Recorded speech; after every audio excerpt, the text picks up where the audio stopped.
Buy once, cry once. So you've probably heard this term before, especially if you listen to something like the Petapixel Photography podcast with Sharky James. So pretty much what they mean when they say buy once, cry once is rather than buying stuff all the time that's cheaper and just constantly spending and spending, you buy it once, something more expensive, the better item that you should have got in the first place. You cry once because you spent that large amount, but you don't ever have to cry again because that money is already gone. So this is something that I actually really believe in. What I'll do is later on, I'll go into all the camera gear and camera upgrades I've done over the years that could have sort of been spared if I just waited and got the better item from the start. This doesn't always apply to everyone because there's stuff like budget that comes into play, what's available in terms of new technology. So there are sort of variables that do affect whether buy once, cry once does work in your actual favor or not. But you'll find there's certain items and accessories especially that you can just pretty much always benefit from applying that buy once, cry once sort of theory to. So what I'll do is I'll go over 3 sort of areas that you can sort of apply this to, which is camera bodies, lenses, and tripod. So for camera bodies, if I go back to when I first started, so I knew I wanted to get into photography because I enjoyed editing, but I didn't know what camera to get. At the time, I wasn't working, so money was very limited, and even, spending $500-600 was a lot of money to me. I knew that I really wanted to control the aperture, control everything in manual, but I read online through tutorials that was the best way to learn photography and doing it that way, but I couldn't quite afford. I felt like the DSLRs were too expensive, so what I ended up doing was, I think it was like a P30 Nikon Coolpix camera, which is what I bought. It was a nice little camera, but it was very, very irritating to use because I found what it done was it would always use extremely slow shutter speeds and rely on image stabilization. So you'd get like 1/10, 1/15 of a second, like no matter what conditions you're in, which was really annoying and really hard to handhold, especially for someone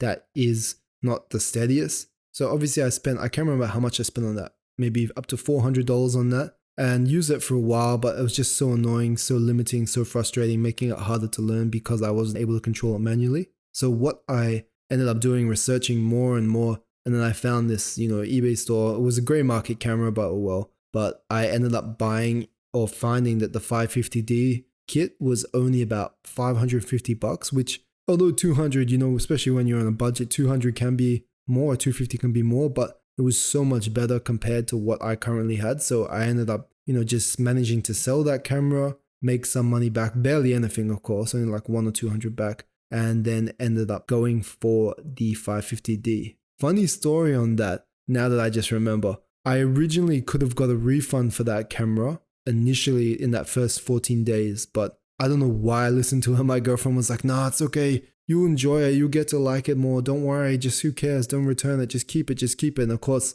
after that 14 days, I started to hate it more and more and more. So I always actually when she gets home, I'm going to bring that up to her again, but I wish I hadn't listened and I just got rid of that damn camera straight away because it had nothing but hassles for me. But yeah, if I had this situation, if I had bought the more expensive one, the 550D, I would have spent more, but I would have cried once only and not have to cry again and lose money on selling and buying again. Another sort of example for that, which this time technology this camera didn't exist at the time, so it doesn't quite apply. But it's pretty much within a few months or maybe 5 months of having my crop sensor, I knew I wanted to go full frame. I knew about all the benefits of full frame, better low light capability. Whenever I looked online, for me personally, I was amazed by full frame cameras. I eventually did get the 6D, which was, I got on sale for $1,400, but at the time I bought my 550D. It was around the same era of the 5D2 that was coming to an end,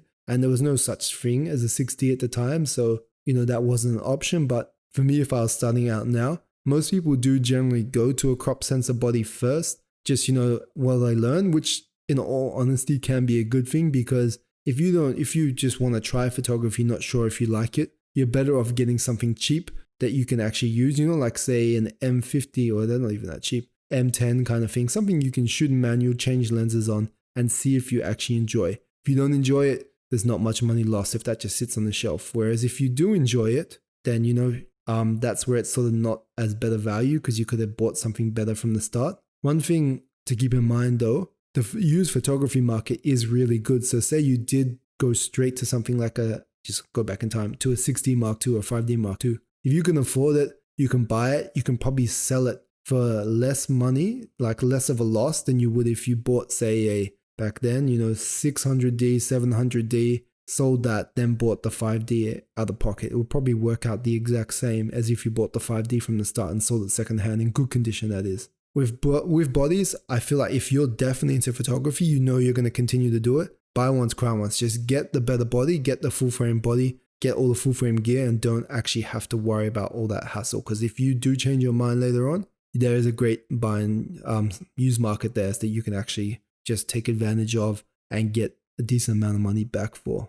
In terms of lenses as well, you'll find the 50mm f1.8 Nifty 50. It's one of those lenses that everyone goes to from the start. Same could kind of be said about an 85-1.8 as well, all the 1.8 versions. Later on, you're more than likely going to want to try a f1.4 version. Back in the day for Canon, I personally feel there was no sort of need for it. If the Canon EF 50mm f1.4 didn't have all those sort of production issues with it, I know it's known to have a weak focusing motor. Some people say it's quite soft wide open. I've seen a lot of photos of it wide open. It actually looks really good. It might be one of those lenses where it's very much about copy to copy variation, and some copies are really good, some copies are really bad. But either way, it's, to me, if 50mm and 50mm f1.8, 50mm f1.4, if it's only like a few $100 price difference, in this case, I think it was like $400-$500 difference, I would go for the 1.4 any day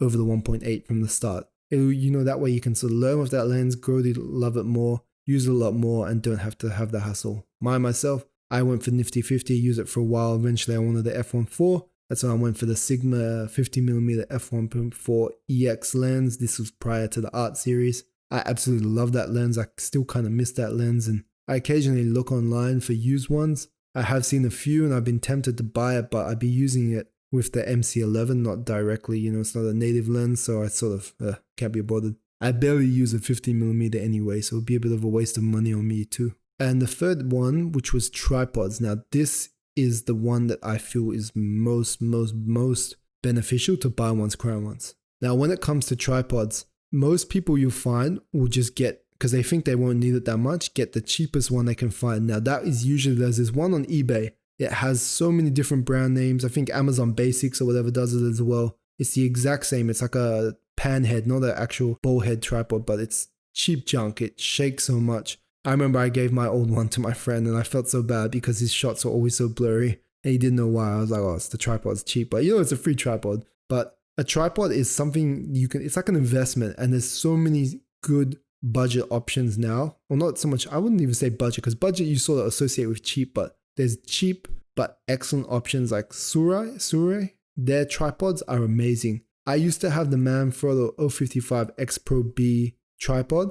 That one was aluminium. There was a carbon fiber version back when I bought it that you could get, which for like 200 more. I probably should have just, once again, buy once, cry once, got that tripod carbon fiber version and stuck with it, but I was stupidly a bit cheap and didn't want to get it. Now the price of those tripods are insanely higher, so, way out of my price range, but I ended up switching to Sura tripods last year, I think it was. I got a travel one, which impressed me so much by its stability. So that I ended up going over and getting another, like a full-size one as well, which is insanely light. I will say they both make me wonder if I need the other one. So with the tall one, makes me wonder if I need the smaller one because it's so light, but at the same time, the small one fits in my backpack, whereas the large one doesn't. And they're both just as stable each other as well. That makes me think, do I even need the big one since the small one's stable? But it's not that tall. So certain places where you go, if you want to shoot over a rail,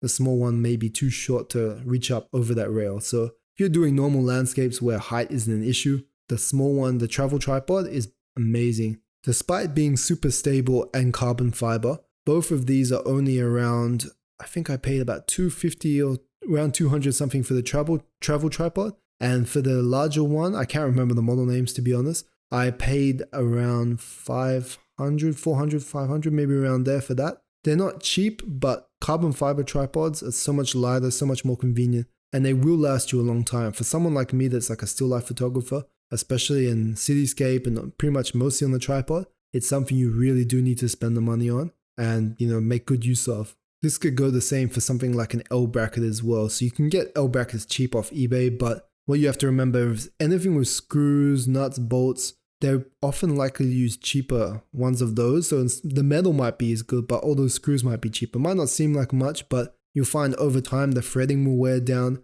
and eventually one day, you may not be able to get it off your camera because the threading on that's so weak that it won't unscrew. So then what are you going to do?